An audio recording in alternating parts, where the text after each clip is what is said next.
Some of the first gold chains date back to the ancient cultures of Iraq and Greece. They were symbols of wealth, royalty, and the divine. Luckily for us, jewelers now make these personal treasures more affordable and more durable than ever. In this factory, all that glitters is gold. Pure gold is fairly soft and bright yellow, so it's common to create an alloy to strengthen it and alter its colour. Copper lends a reddish hue, and brass helps the alloy melt more quickly than gold and copper would alone. Depending on the ratio, adding these metals produces 14 or 18 karat gold. The mix is melted in a crucible at more than 1,000 degrees Celsius. Just 3 of these scoops are enough to make about 5,000 14 karat gold chains.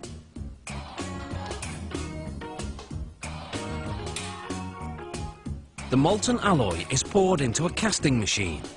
Water cools the metal to around 370 degrees Celsius, solidifying it. The metal passes through a round die, which shapes it into a golden rod that's nearly 2 meters long. After the rod is cut in half, it's passed through what's known as a breakdown mill. The machine reshapes the rod from circular to square, so it will be easier to stretch.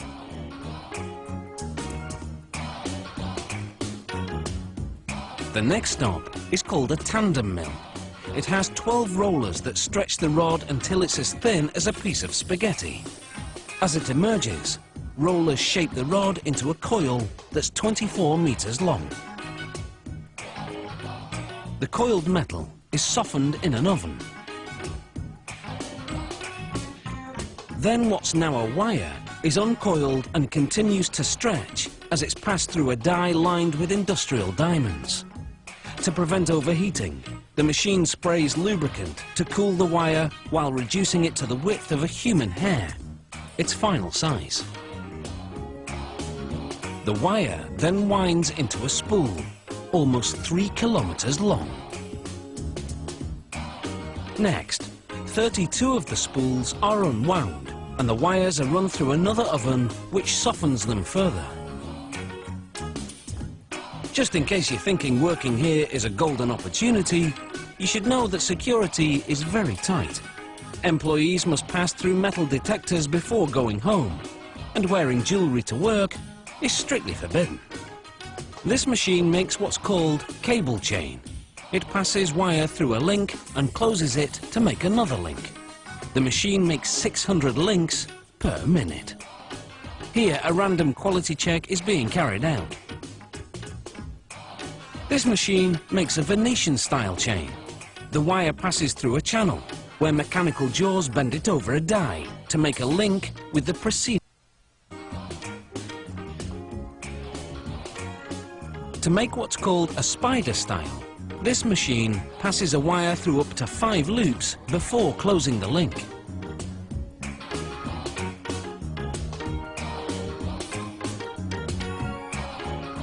For a Figaro style chain, this machine makes 3 short links before a mechanical arm moves the chain to another area to add 1 longer link.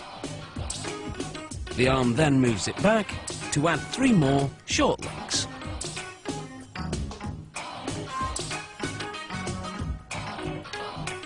The simplest style is known as a rope chain. To make it, this machine threads a wire through, then closes it to make another loop.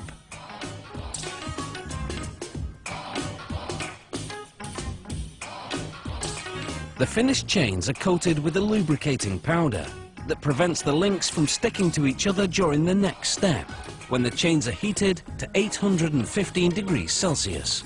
This activates a soldering agent, which was added to the metals earlier. It fuses the ends of the links to each other. This machine welds a link to a clasp on the chain. A tag indicating the gold quality goes onto the clasp. Finally, the chains go through 4 chemical baths, which clean them thoroughly.